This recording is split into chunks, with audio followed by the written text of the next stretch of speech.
E hoje Malaquias encerra essa série de ministrações, melhor dizendo, capítulo 1, verso de número 6. Pode permanecer assentado, só acompanhe atentamente, vou ler aqui na NVI, Nova Versão Internacional, e você acompanhe comigo. O filho, ele honra seu... Ok. Malaquias 1, 6. E o servo seu...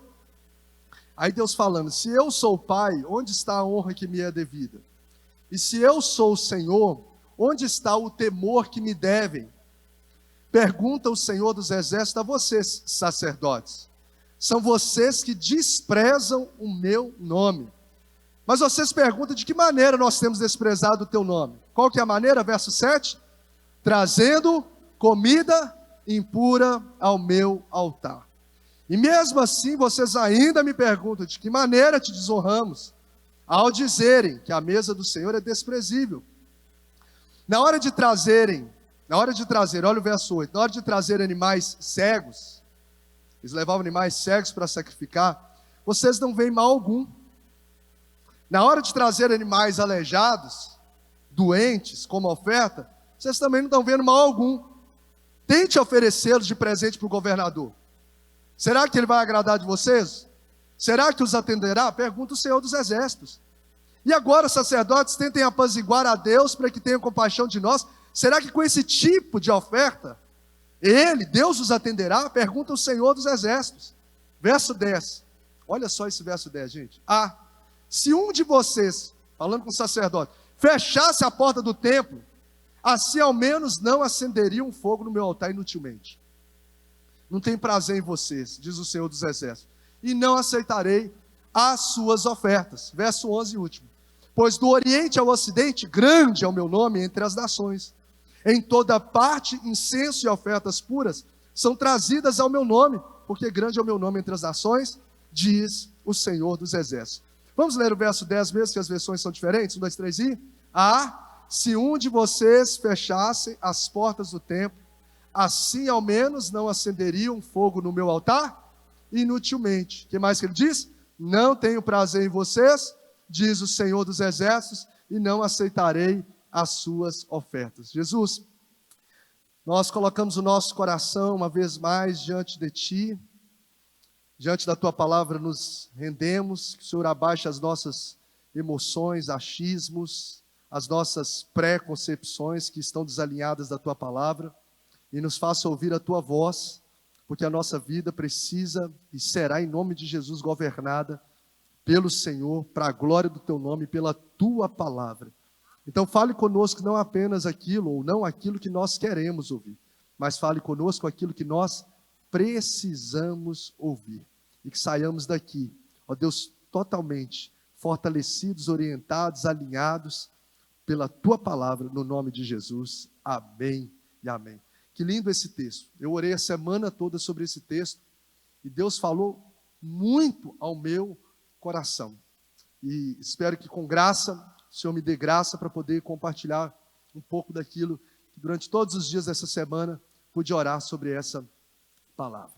Bom, nós vamos falar dentro do profeta Malaquias sobre a religiosidade que difere da adoração. Que essa é a conversa dele aqui. A conversa dele foi justamente sobre a questão dessa adoração inútil, que ele diz, né? Vocês estão colocando fogo no meu altar inutilmente. A gente precisa ter uma percepção inicial de que o homem como eu falo, ser humano, homem e mulher, nós somos um ser fortemente, demasiadamente religioso. O homem, o ser humano, ele é um ser demasiadamente religioso. Eu tenho certeza que nesse exato momento, literalmente, milhares de milhões de pessoas estão reunidas em um espaço religioso, em um templo, em uma igreja, expressando essa essência religiosa que o homem possui, ou a sua adoração a Deus. Quantas igrejas? Valadares tem muitas igrejas, graças a Deus por isso. E você vai ver que você vai passando nas ruas, as igrejas cheias, espalhado em todos os lugares, não só, as igrejas de uma forma, estão muito, sempre com muitas pessoas ali. Então, para que mostre, para que a gente possa perceber essa essência tão forte religiosa no ser humano. Uma das provas é essa que a gente percebe. Eu comecei a pesquisar sobre isso e vi um site da BBC News, publicado agora no mês de maio de 2023, mais especificamente no dia 23 de maio, onde o título do site dizia assim, de uma reportagem: o Brasil está no topo de ranking de países onde mais se acredita em Deus. Então, no topo, eles fizeram aqui uma pesquisa através de um instituto chamado IPSOS, e nessa pesquisa eles pontuaram que 9 a cada 10 brasileiros acreditam em Deus ou em um ser superior. Olha só como o Brasil é demasiadamente religioso. 9 a cada 10 brasileiros entrevistados, eles acreditam num poder superior, num ser superior. E isso fez com que essa pesquisa pontuasse, o índice foi de 89%, por isso eles colocaram 9%, que 89% colocaram, então, o Brasil no topo do ranking. Dentre 26 países pesquisados, o Brasil ficou em primeiro lugar desse país que mais tem pessoas que acreditam em Deus. E desses 89%, 76% deles frequentam um espaço religioso, frequentam uma igreja, 76%, ou seja, um número também bem relevante. Enfim, por que eu estou mostrando essa realidade que a gente traz pertinente ao contexto que a gente está, né? E também as pesquisas atuais, para mostrar o quanto forte, o quanto presente é a religiosidade na vida do homem, e mais especificamente de nós aqui brasileiros. É tão forte que a religiosidade, ou a religião, ela está entremeada com a nossa cultura, ela está entremeada com o nosso cotidiano. Prova disso que a gente ouve, sempre a gente ouve frases como que, se acontece uma coisa, você fala, graças a Deus. Não, vai com Deus, qualquer pessoa fala, não, isso faz parte do nosso vocabulário normal. Não é o vocabulário de uma pessoa crente, não, é o vocabulário, o do crente é com outros vocabulários, tocha, não sei o que. Mas o vocabulário normal, mostrando quanto que o homem é um ser religioso, é justamente isso, vai com Deus, Deus sabe, não, graças a Deus, está no controle. E quando eu percebi isso, avaliando sobre isso, eu fiquei me perguntando, agora será que essa religiosidade, ela está sendo aprovada por Deus? Estou praticando algo, via de regra, para Deus, eu acredito em Deus, um ser superior. Agora a pergunta é, será que essa religiosidade que está sendo expressa por nós, seres humanos, pelo homem, ela está sendo aprovada por Deus? A pergunta é, será que a nossa adoração, para nós hoje que estamos aqui, o que nós estamos fazendo, esse tempo que nós estamos investindo, será que está sendo recebido por Deus? Ou será que nós estamos às vezes fazendo algo para Deus?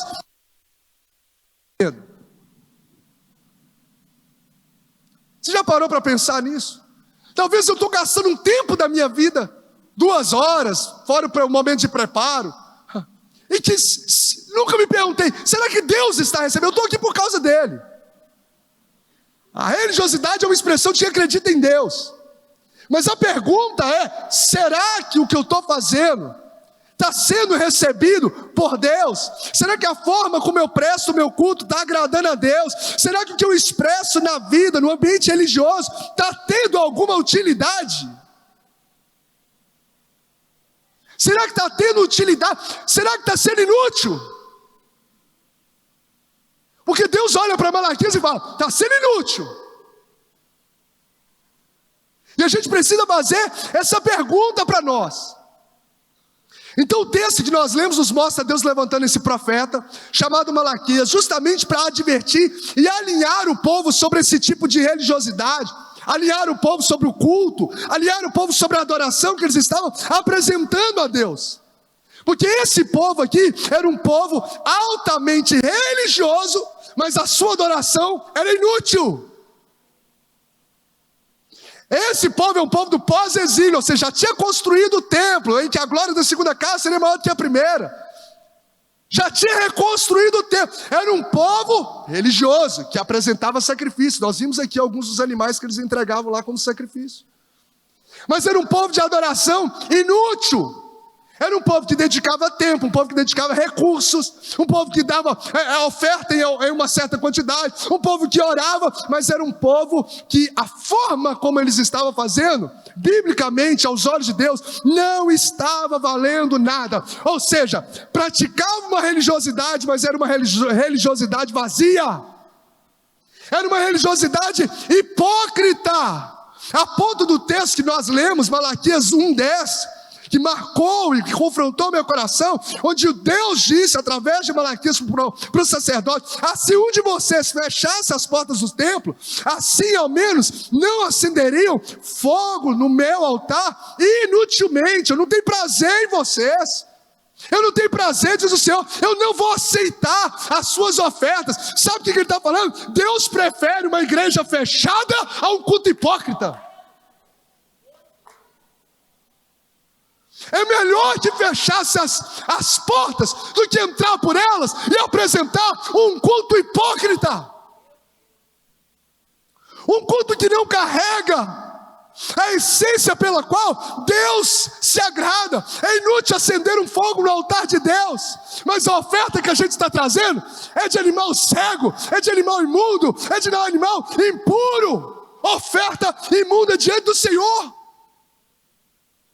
É inútil nós cantarmos aqui no domingo belas canções aos nossos ouvidos, mas xingar, falar mal, desonrar a Deus durante a semana. É inútil. É inútil nós chorarmos numa pregação, mas não se arrepender e mudar de vida. É inútil. Estão perdendo tempo aqui dentro. Estão perdendo tempo falando que carrega de alguma forma uma crença, uma religião, porque Deus não está recebendo o que o texto nos mostra, que é inútil estar num ambiente religioso, mas não viver uma vida que agrada a Deus. Não sou eu que estou falando, gente. Era melhor que tivesse fechado se não apresentasse fogo impuro, oferta impura. É melhor. Agora entenda, esse confronto de Deus não significa que a gente deve abandonar o espaço, e deve abandonar o tempo, e deve abandonar a igreja. O confronto de Deus não é para a gente abandonar o espaço, mas é para a gente posicionar na vida. Aí tem gente que se arruma desculpa e abandona. O confronto de Deus não é para que você abandone o espaço. O templo foi Ele que mandou construir. Foi Ele que levantou o povo. E vocês estão construindo suas casas, eu estou construindo a minha casa. Foi Ele que mandou. Mas o que Deus está falando não é para você abandonar o espaço, mas é você abandonar e eu abandonar e se posicionar numa vida que honra a Deus. Então é uma advertência que tem como objetivo, não é fazer a gente parar de estar na igreja, mas é fazer a gente parar de viver hipocritamente a nossa vida espiritual. Diga comigo, Deus nem sempre diz o que eu quero ouvir, mas Ele sempre diz o que eu preciso ouvir. Gente, eu vejo o carinho de Deus nas suas exortações, nas suas advertências, porque Ele nos poupa de continuar perdendo tempo, vindo da igreja por vir, prestando uma adoração que Ele não está recebendo. É um amor de Deus para nos alinhar aos céus. Aí você olha para Malaquias, 3 equipes, a gente já aprendeu nesses profetas menores, como eu disse, já era um povo que já veio depois, já tinha voltado esse povo todo da Babilônia, ficaram 70 anos lá. Já tinha vindo a caravana de Zorobabel, que nós aprendemos aqui, do sumo sacerdote Josué, que começaram a construir o templo. Pararam de construir, foram construir suas casas. Depois voltaram a construir o templo. Depois veio uma segunda caravana de Esdras, alinhando o povo a um culto. Foi um avivamento, se pode assim dizer, alinhando o povo a um culto que adora a Deus. Depois veio a caravana de Neemias, que a gente conhece, e reconstruiu os muros de Jerusalém em quantos dias? Quem lembra? 52 dias. Em menos de 2 meses ele reconstruiu todo o muro, e aquele homem fez algo extraordinário. Só que depois passou-se um tempo, alguns estudiosos, cerca de 12 anos, Neemias deixa aquela região, a governança, e aí o povo começa novamente a se perder, começa a vir essa decadência espiritual. Aí as rotinas espirituais continuavam sendo praticadas, mas sem entusiasmo, que é o período que veio Malaquias. O povo já tinha caído no esquecimento dessa paixão. Eles ofereciam sacrifício, sim. Eles ofereciam oferta, sim. Mas o culto era um culto desagradável. Então o Malaquias vem como um último profeta para justamente confrontar essa apatia espiritual. Porque ele fala a um povo que tinha prática religiosa, mas adoração inútil. Ele fala para líderes que tinham funções no templo, mas fazia essas funções com enfado, com desprazer. E eu fiquei assim tão ministrado por Deus, confrontado. Olha o capítulo 2, o verso 3. Olha como que Deus estava extremamente descontente. Capítulo 2, o verso 3 diz assim, ó. O verso 1 ele fala para os sacerdotes: ó sacerdotes, este mandamento é para vós. Se não ouvides e se não propuserdes no vosso coração dar honra ao meu nome, diz o Senhor dos Exércitos, enviarei a maldição contra vós e amaldiçoarei as vossas bênçãos. Amaldiçoarei e também já as tenho amaldiçoado, porque não aplicais isso ao seu coração. Então você vai ver aqui, ó, que Deus vai rejeitar as suas bênçãos. Tem uma parte do texto aqui, em que Deus vai lançar excremento, lixo, no rosto dos sacerdotes. Vai lançar lixo, amaldiçoar as bênçãos, por causa da forma como eles estavam fazendo. E olha o capítulo de número, deixa eu ver aqui. É o 3, aonde que está? 2, 3. Ah, isso. Ok, capítulo 2, verso 3. E eis que reprovarei a vossa semente e espalharei excremento, lixo, esterco sobre os vossos rostos, e esterco das vossas festas solenes, e para junto deles sereis levados. Olha só, gente, Deus estava extremamente descontente, a ponto de eu vou pegar excremento, lixo, esfregar na cara de vocês, por causa da forma como vocês têm me adorado, a forma como vocês têm entrado dentro de um templo e prestado esse culto, que não é culto, uma adoração que não é uma adoração. E a gente vê como resultado, olha, algo que me chamou a atenção também, que como resultado dessa religiosidade hipócrita, você vai ver uma vida moral descabida. Porque o capítulo 3, o verso 5,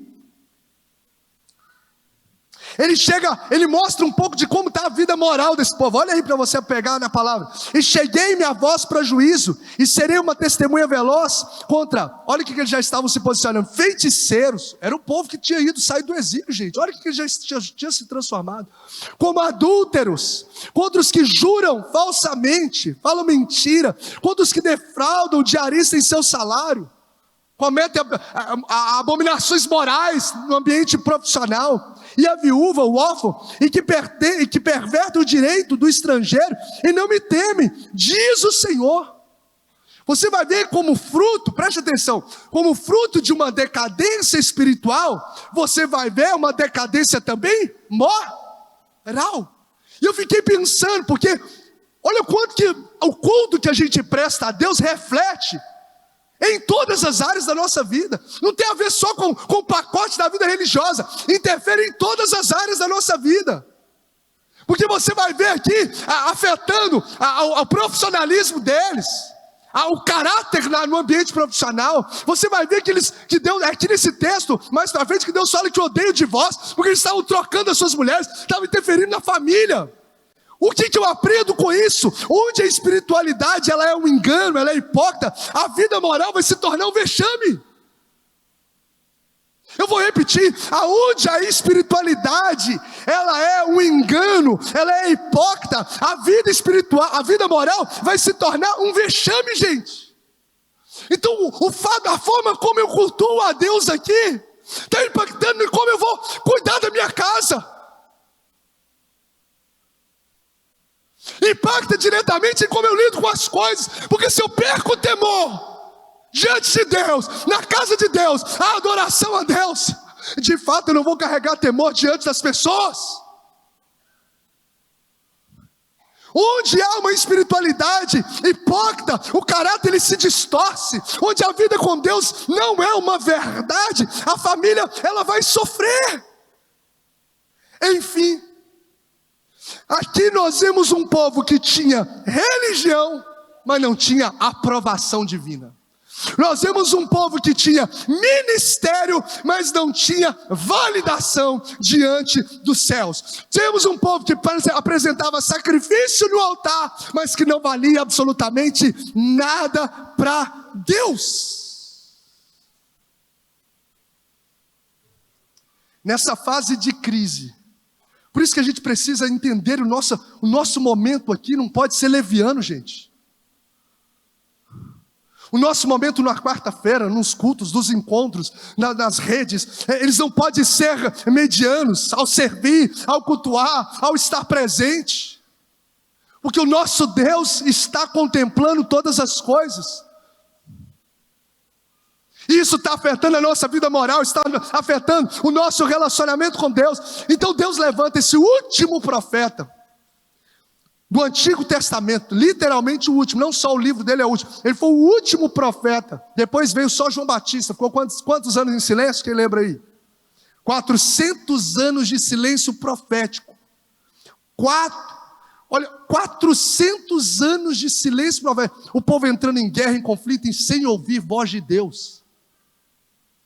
Por quê? Porque quando nós muitas vezes não honramos a Deus, quando nós não honramos a voz de Deus, nós sofremos o risco de correr a dor do seu silêncio. Vou repetir, quando a gente não honra a voz de Deus, às vezes Deus fala, Deus exorta, Deus adverte, Deus direciona, mas a gente continua apático, a gente continua omisso, a gente continua desobediente. Chega uma hora que Deus vai cerrar os lábios, vai cerrar os céus e vai cerrar o seu favor sobre nós. Eu sei que é difícil de lidar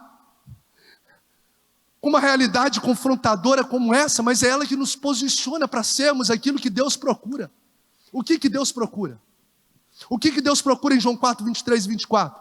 O que Deus procura? É só adoradores? É meros adoradores? Mas Deus está à procura de verdadeiros adoradores que adoram o Pai em espírito e em verdade. Essa palavra vem como voz do céu para o nosso coração, para que essa casa, a minha vida e a sua vida se levante como pessoas que Deus vai encontrar. Eu quero declarar em nome de Jesus, Deus vai encontrar a sua vida como um adorador que adora em espírito e em verdade. Um silêncio profético acontece. 400 anos, gerações e gerações não têm mais o privilégio de ouvir a voz de Deus, porque quando Deus falou, não se alinhou à voz de Deus.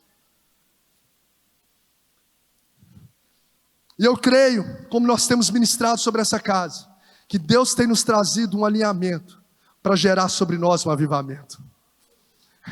Eu creio, porque antes de Jesus vem João Batista para preparar o caminho. Arrependei-vos, que os vales sejam nivelados, que os vales sejam aterrados, que os montes sejam nivelados, que os caminhos tortuosos se endireitem. Aí vem a manifestação de Deus. Olha, o povo fica aí em Jerusalém até do alto. Vem que vocês vão ser revestidos do poder de Deus. Antes de um avivamento chegar, vem um alinhamento de vidas. Então, se Deus está nos confrontando, Deus está nos alinhando, se prepare, porque lá na frente já tem preparado um avivamento, uma manifestação de poder, uma ativação de chamado, uma ativação de dons, uma ativação de ministério, para a glória do nome de Jesus.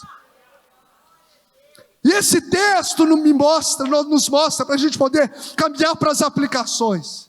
Quem aqui quer prestar uma adoração que agrada a Deus? Glória a Deus, de glória a Deus. Oh Jesus, oh Jesus. Eu aprendo nesse texto o que é uma adoração inútil, para que a gente não faça, para que a gente venha para um culto, para que a gente se reúna diante de Deus, para que qualquer momento da nossa vida, aquilo que de fato nós viemos fazer, chega como aroma suave. Quando a adoração ela é inútil, eu aprendo na Bíblia, que quando a santidade não anda alinhada com a sua entrega. Uma adoração a Deus se torna inútil quando a santidade de vida não é alinhada com o nosso culto ao Senhor. Diga comigo assim, ó: a vida do adorador precede a sua adoração. Carrega essa premissa sobre adoração. Carrega essa premissa, para que você e eu prestemos uma adoração sincera e recebida, agradável a Deus. Lembre-se que a vida do adorador precede a sua adoração. Isso é uma premissa sobre adoração. O que eu falei? Qual que é a premissa sobre adoração? Vamos falar junto, 2, 3 e... a vida do adorador precede a sua adoração. O verso 10, ele falou: vocês podiam fechar a porta do templo, pelo menos vocês não acenderiam no meu altar fogo inutilmente, porque eu não tenho prazer em vocês. Não é naquilo que era entregue. Em vocês, diz o Senhor, e não aceitarei as suas ofertas. Antes de Deus rejeitar as ofertas, ele rejeitou quem? O coração do adorador, porque a oferta que eu apresento é só a extensão daquilo que eu sou. Então a vida do adorador, ela precede a sua adoração. Antes de Deus rejeitar a oferta, capítulo 1, verso 10, ele rejeita o ofertante. Se a vida do ofertante desagrada a Deus, a sua oferta também desagradará. Também não vai agradar a Deus. Então uma adoração, gente, vamos trazer isso para a nossa vivência. Uma adoração em que eu estou aqui num ambiente como esse, dizendo, com canções, com palavras, Deus é santo, mas eu vivo numa prática de pecado, não vale de nada. Deus está dizendo. Eu estou carregando hipocrisia. Eu estou falando como diz o próprio Isaías, e também o próprio Jesus repetindo Isaías. Eu estou honrando, entre as com os lábios, mas não com o meu coração. Porque antes de Deus receber o fruto dos nossos lábios, ou o fruto das nossas mãos, Ele recebe o nosso coração. Não há uma oferta agradável se ela for lançada por um coração desagradável. Vou trazer uma oferta, mas tem uma ofensa, sei que alguém tem algo contra mim. Opa, não entrega essa oferta não. Primeiro você faz o quê? Conserta a sua vida. Porque não tem a ver com aquilo que você vai entregar, tem a ver com o seu coração sobretudo. Então muito mais importante do que aquilo que eu entrego é aquilo que eu sou. O ser vem antes de fazer. O caráter, ele precede a performance, a atuação, os dons. Então a premissa de uma adoração que vai chegar aos céus é entender que a vida do adorador, ele precede a sua adoração. Então tem gente que às vezes vive uma vida toda torta no mundo e acredita que a sua adoração no domingo, meu amor, está sendo recebida por Deus. Ou o cara vive uma vida toda torta na cachaça, no loucura, aí chega no domingo, a consciência dele é: Deus está recebendo, aí volta na segunda, Deus vai receber se na segunda você se alinhar ao que você prestou no domingo. Se não, isso chega como algo terrível, inútil diante de Deus. Oh Jesus, tem misericórdia. Tem misericórdia de nós. Eu não estou pregando o que eu penso, gente. Estou pregando o que a palavra de Deus nos mostra. Se não haver temor, se não haver reverência, se não haver arrependimento, se não haver mudança, a nossa adoração está sendo inútil. A oferta, ela não é recebida por Deus quando a nossa vida não está alinhada com o Senhor. Pode trazer, os ricos trouxeram tudo, mas a oferta, a viúva trouxe só 2 moedas. Ela foi agradável porque ela deu a melhor entrega a Deus. Deus não está em busca de adoração, Deus está em busca de adoradores. Que o adore em espírito e em verdade. Gênesis 4, a parte B do versículo 4, e do versículo 5, a parte A diz assim: o Senhor aceitou com agrado Abel e a sua oferta, pode olhar, Gênesis 4:4. Mas não aceitou Caim e a sua oferta. Então Deus rejeitou a oferta porque primeiro rejeitou o ofertante. Porque a vida do adorador precede a sua adoração. Então, pastor, como ter uma adoração que chegue aos céus? Uma adoração que eu presto, onde eu vivo uma vida em santidade. Ela chega como aroma suave diante de Deus. Não é perfeito, gente. Não é você viver uma perfeição. Mas é você buscar viver em santidade. É você ter temor. Você olha e fala, eu estou vivendo na prática do pecado. Eu vou lutar com todas as minhas forças para arrancar o meu olho, arrancar o meu braço. Ou seja, ser de fato extremamente radical para cortar o mal pela raiz. E não continuar, vou alimentar. Não está dando nada não, ninguém está descobrindo. Inútil estar aqui. Inútil qualquer culto a Deus. Inútil. Diante do Senhor. E a pergunta que a gente precisa fazer: será que a minha vida está sendo agradável ao Senhor? Lembrando, não se trata de perfeição, mas de santidade e temor a Deus. Está dando para entender, gente? Sim ou não? Quem está entendendo diz amém comigo. Não se trata de perfeição, então só vou lá quando eu digo. Não, é a busca por agradar a Deus. Tem gente que vive no pecado, nós vamos pecar a vida até Jesus voltar. Nós estamos num processo de santidade que é progressivo. Mas existe uma diferença de uma pessoa que às vezes comete um pecado aqui ou acolá, e da pessoa que vive na prática do pecado, entende? Então é justamente sobre isso, um povo que estava vivendo na prática do pecado. Então eu fiz perguntas para o meu coração: será que o que eu tenho sido, será que eu tenho sido um obreiro aprovado por Deus? Não no meu ministério público, mas no secreto. Eu fui orando sobre, será que eu tenho sido? É o obreiro que é aprovado por Deus? É quando os holofotes apagam. O obreiro é aprovado por Deus? É no dia a dia, com a família. É aquilo que eu vejo e ouço no meu dia a dia. É isso que me torna se eu sou um obreiro aprovado ou não. E não a minha performance num púlpito. Não adianta eu ter uma performance num púlpito bonita se a minha vida nos bastidores não é agradável a Deus. Porque senão se carregarei o nome de sacerdote, como a confrontação foi direto ali, primeiramente para os líderes. Carregarei um cargo, mas desalinhado com aquilo que de fato Deus pede para que nós façamos. Porque nosso Deus vê o coração antes de ver aquilo que as nossas mãos entregam. Deus vê o nosso coração. Então diga comigo assim, uma adoração verdadeira. Só quem está comigo, uma adoração verdadeira é acompanhada de santidade. É isso. É isso. Santificai-vos, porque amanhã fará o Senhor maravilhas no meio. Sede santos, porque eu, Senhor, sou santo. É isso. Apresenta o seu corpo como sacrifício santo, agradável a Deus. 1 Samuel 15, 22. Acaso tem o Senhor tanto prazer em holocaustos e em sacrifícios, quanto em que se obedeça a sua palavra? A obediência é melhor que o sacrifício, e a submissão é melhor do que a gordura dos carneiros. É a vida do adorador acima da sua entrega.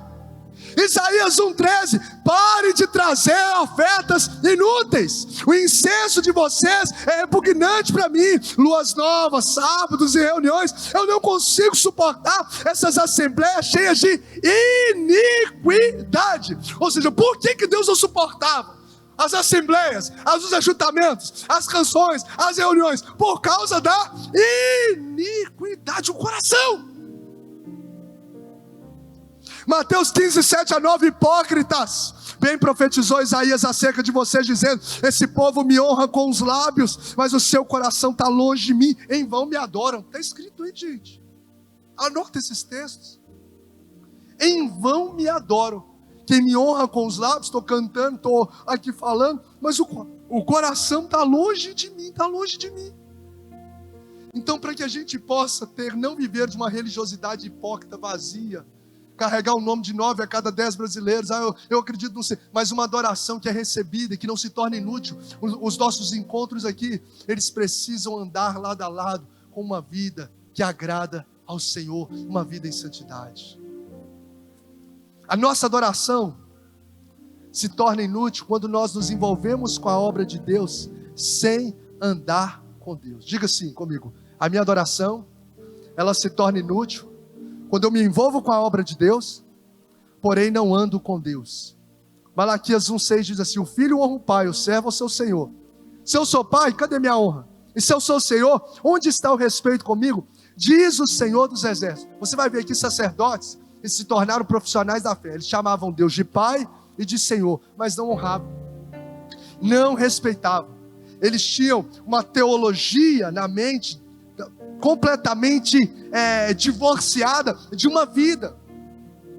É aquilo de nós servirmos a Deus com as nossas mãos, mas não servimos com o nosso coração. Tem uma frase que me veio uma vez no coração, e para mim faz muito sentido, que diz assim: Deus está mais interessado em quem você é do que naquilo que você faz.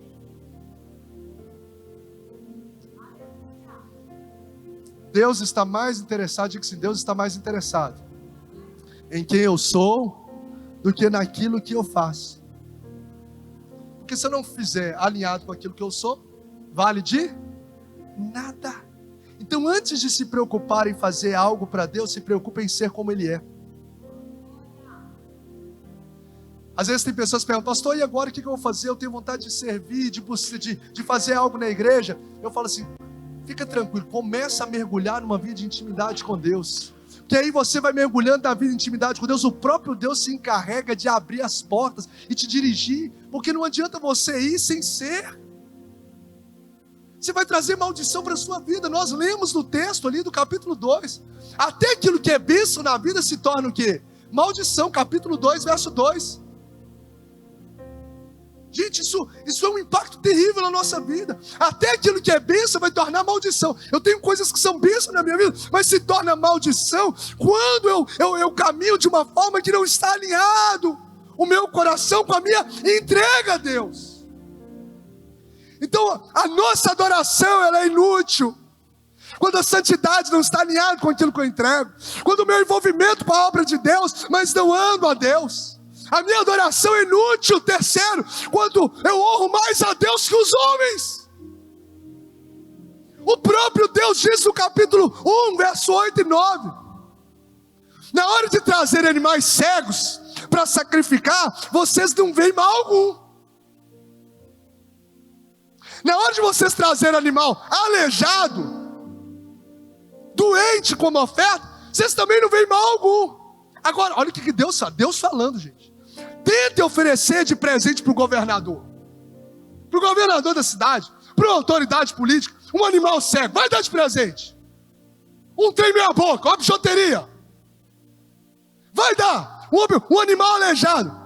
Será que ele vai agradar de vocês? Será que esse governador, essa autoridade vai agradar? É Deus que está falando, só estou lendo aqui.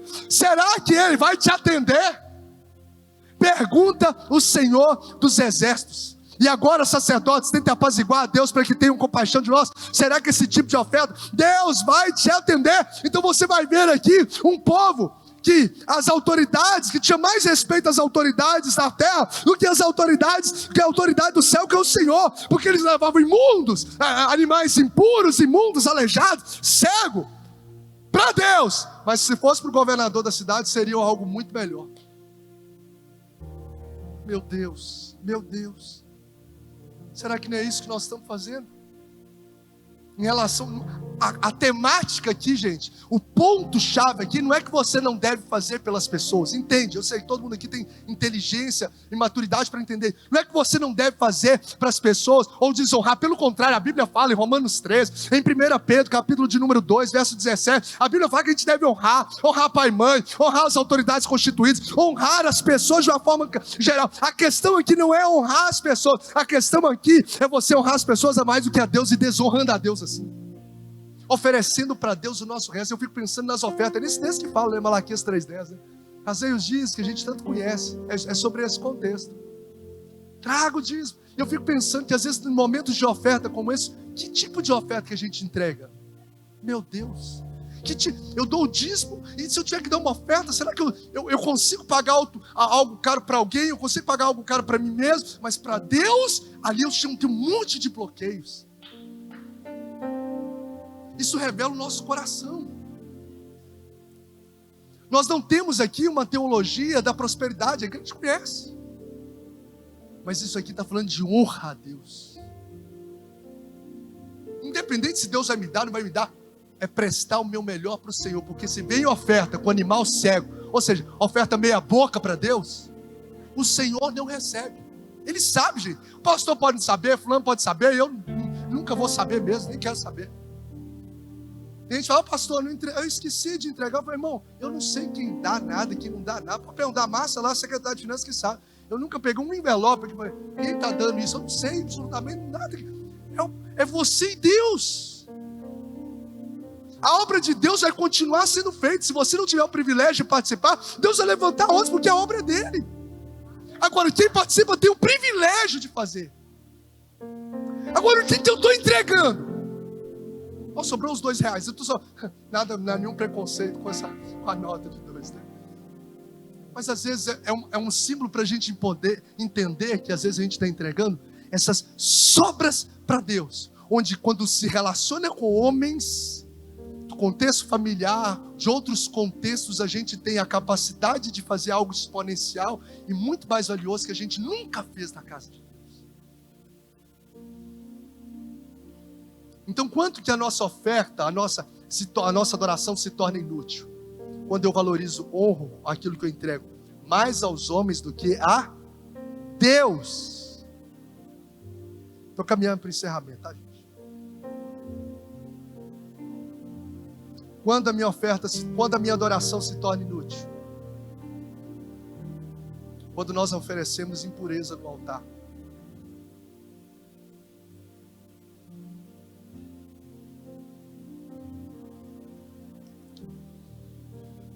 Olha o verso de número 6 e 7. Deus fala assim: se vocês que desprezam o meu nome, mas vocês perguntam de que maneira temos desprezado o teu nome, ao verso 7 diz: trazendo comida impura ao meu altar. E mesmo assim ainda pergunta de que maneira te desonramos. Um povo que tinha insensibilidade espiritual, gente. Eles fazem um monte de perguntas: nós estamos desonrando? Como? De que maneira? Tornou a religiosidade, virou uma roda gigante que eles nem percebem. Trazendo comida impura ao meu altar. Quando a gente traz comida impura, nós estamos desprezando o nome de Deus, porque não se entrega o que é impuro em altar que é santo. Não se apresenta sacrifícios que não sejam acompanhados de santidade. Por isso a gente não pode brincar com o sagrado. O Fini e Finés, que eu preguei na conferência de família, brincaram com o sagrado. Uma história que se terminou em tragédia. Tantas pessoas brincando com o sagrado, entregando aquilo que é impuro no altar.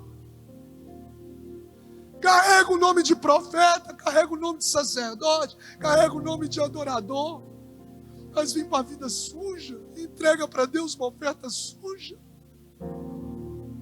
Nós estamos desonrando o nome de Deus quando nós trazemos comidas impuras para Ele.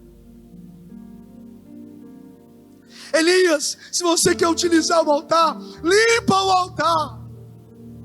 Se o altar estiver limpo, a oferta vai ser recebida. Aí o fogo vem e desce dos céus. Quando há essa santidade e eu entrego uma entrega de coração a Deus, o Senhor faz o sobrenatural do céu se manifestar na terra. O céu se abre e aquilo que o homem nenhum viu começa a acontecer. O fogo vem e até a água é consumida pelo fogo de Deus. Quando o altar é santo diante do Senhor, eu quero declarar, porque eu sei que Deus tem levantado nessa casa homens e mulheres que o temem, que o amam, que tem perseguido viver em santidade. Eu quero liberar sobre o seu coração a sua busca pelo Senhor não é em vão, a sua adoração em lágrimas, a sua adoração resistindo tantas tentações, elas não são em vão. Eu quero declarar, elas vão ativar e vão atrair o sobrenatural dos céus sobre a terra. Você vai ver o fogo descer, você vai ver o nome do Senhor sendo glorificado diante daqueles que não adoram o Senhor. Você vai ver o sobrenatural acontecendo.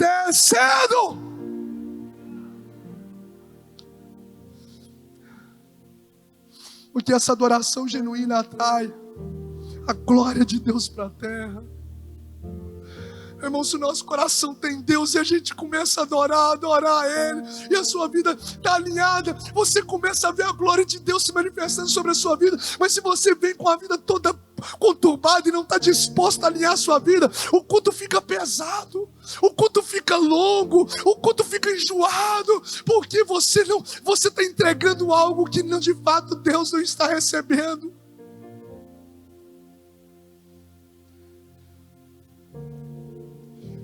Adoração que Deus não recebe.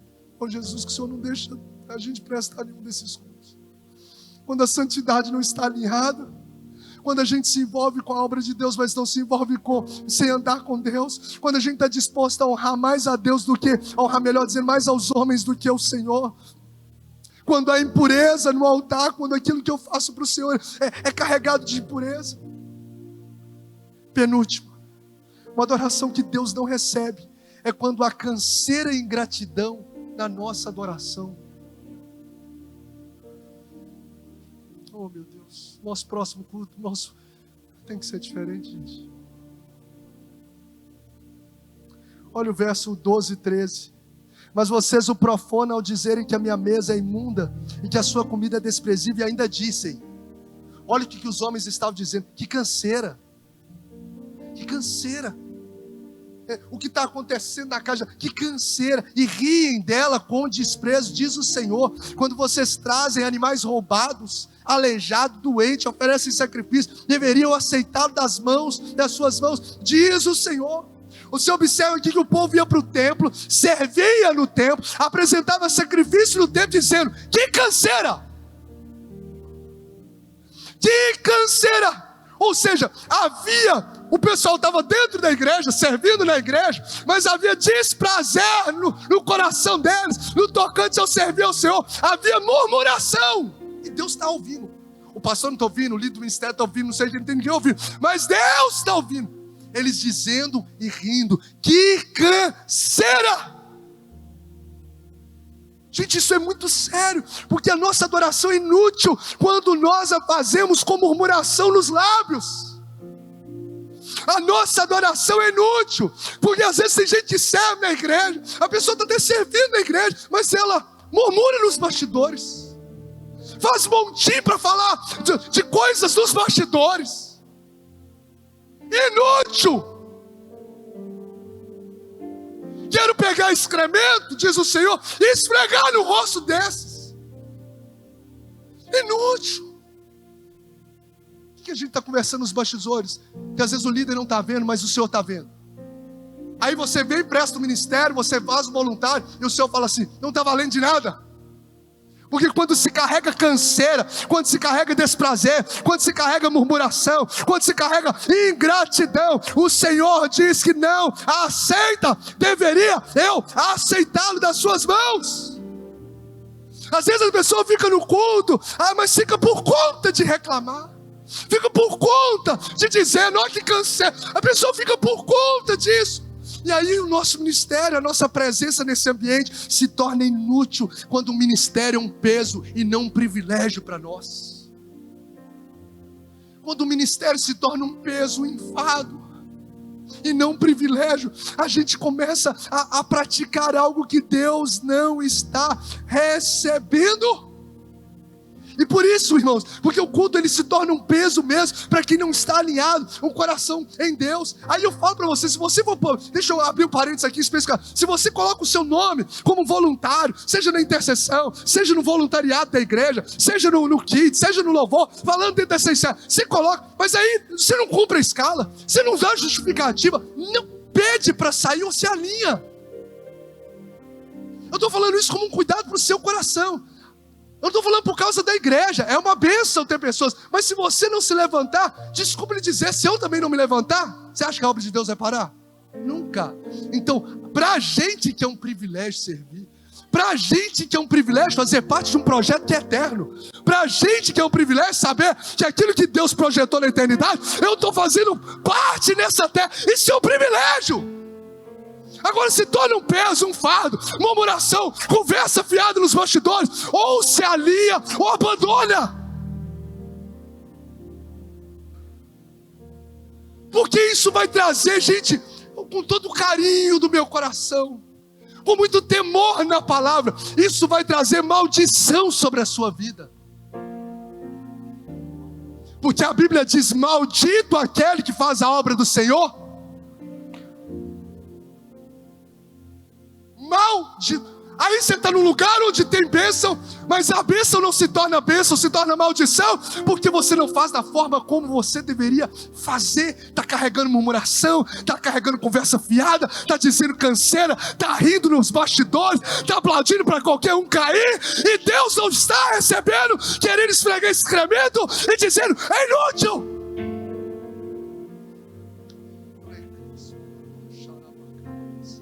Nessa noite, em nome de Jesus, que o Senhor fira o nosso coração com uma ferida de amor por Ele, que dentro de nós seja acesa uma chama pelo propósito pela qual nós existimos. Você e eu somos privilegiados de sermos alcançados pela graça de Deus. Você e eu somos privilegiados de poder servir na obra de Deus. Então troque a murmuração por gratidão, troque a murmuração por celebração, troque a murmuração por exaltação a Deus. Você pode dar uma salva de palmas para Jesus como gratidão. Gratidão por estar aqui. Agora dá a melhor salva de palmas para Ele, como gratidão por servir na obra de Deus, como gratidão por ter sido alcançado pela graça, como gratidão. Jesus, o Senhor receba a nossa adoração. O privilégio é nosso. A obra de Deus, coloque isso na sua cabeça, não vai deixar de expandir, de acontecer. Se o pastor Bruno não estiver aqui amanhã, meu irmão, Deus levanta outro melhor ainda e faz a obra acontecer melhor do que eu. Está aqui é um privilégio. Está limpando o banheiro, está varrendo, é entender o propósito. Está servindo uma rede, está participando de um culto. Vou lá participar de mais de um culto. Não, em nome de Jesus, vai como se sentindo privilegiado, porque é um privilégio. E agora eu encerro mesmo. Que é uma temática forte nesse texto. Que a nossa adoração se torna inútil quando nós oferecemos sobras e não excelência, e não o melhor diante de Deus. É inútil. Verso 8, 9, 13 e 14. Na hora de trazer animais cegos para sacrificar, vocês não veem mal algum, né? Está trazendo um bicho com um olho só, sem os dois olhos. Não vê mal algum fazer algo sobra que você tem no seu curral. Na hora de vocês trazerem animais aleijado e doente como oferta, também vocês não veem mal algum, né? Agora vai oferecer eles para o governador, para nós irmos. Será que ele vai agradar? Será que vai atender? Será que esse tipo de oferta eles vão atender? Aí o verso 13 e 14.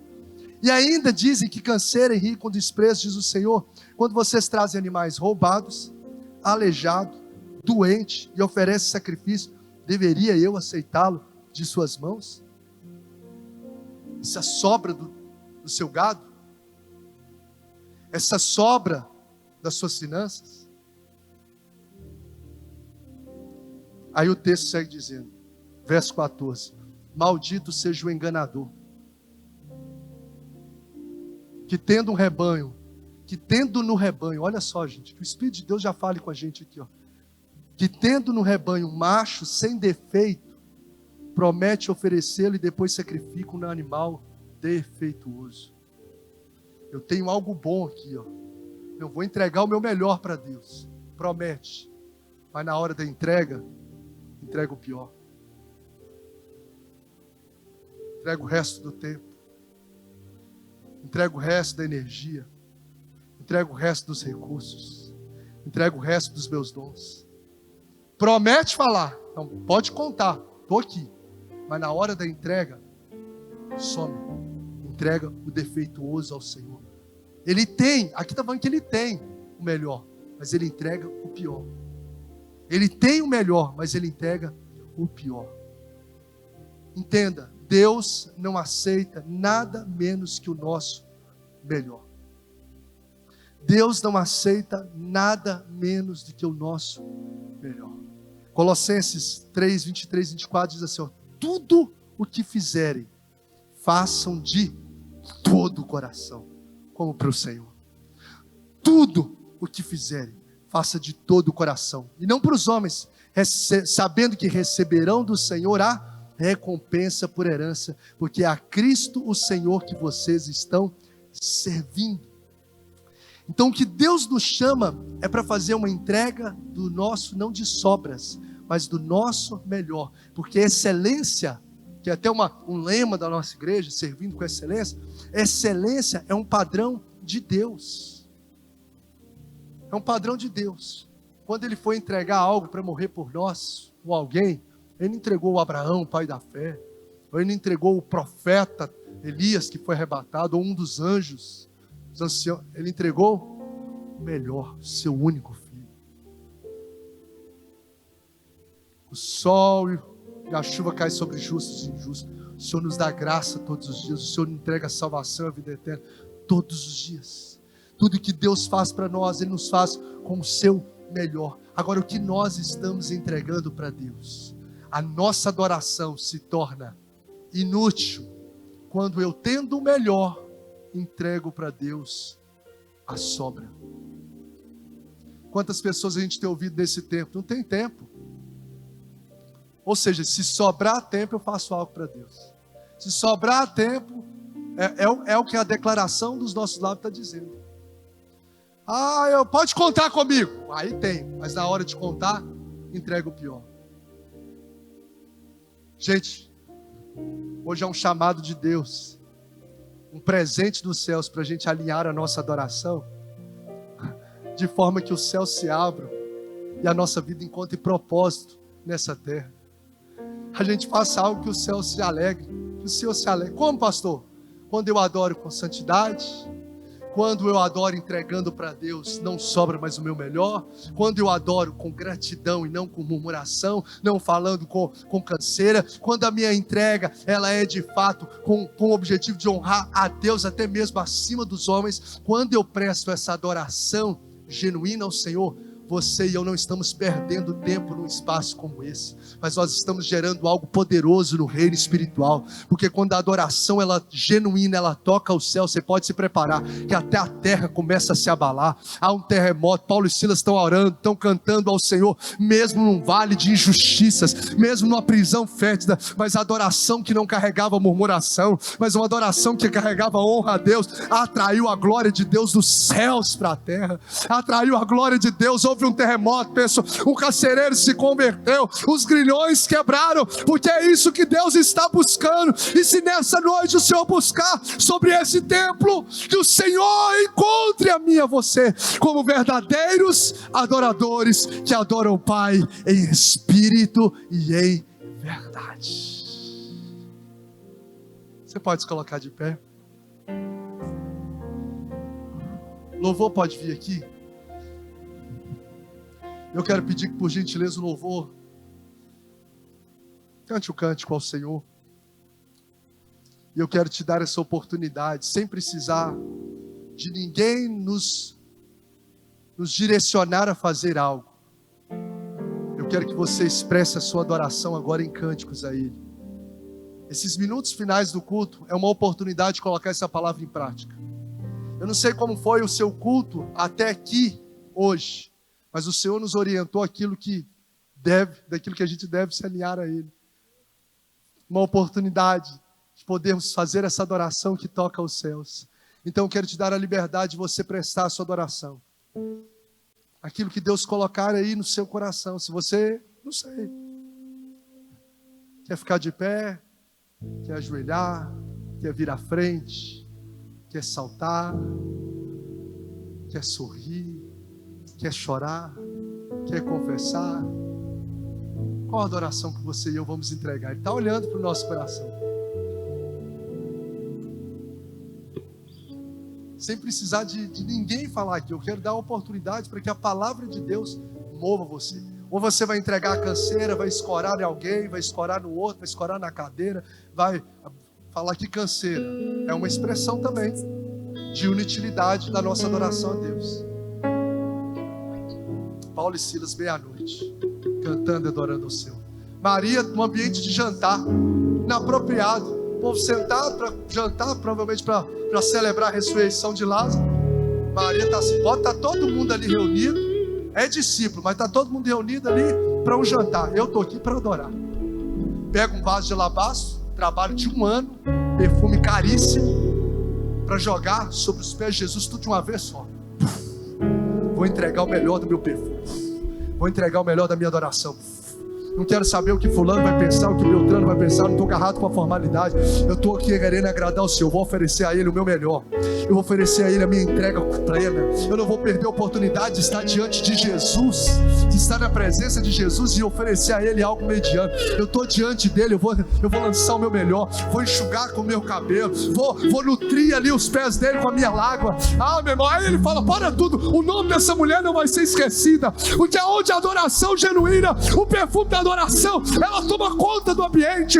Aonde a adoração é a genuína, o próprio Deus se move para registrar na história dos céus a sua adoração.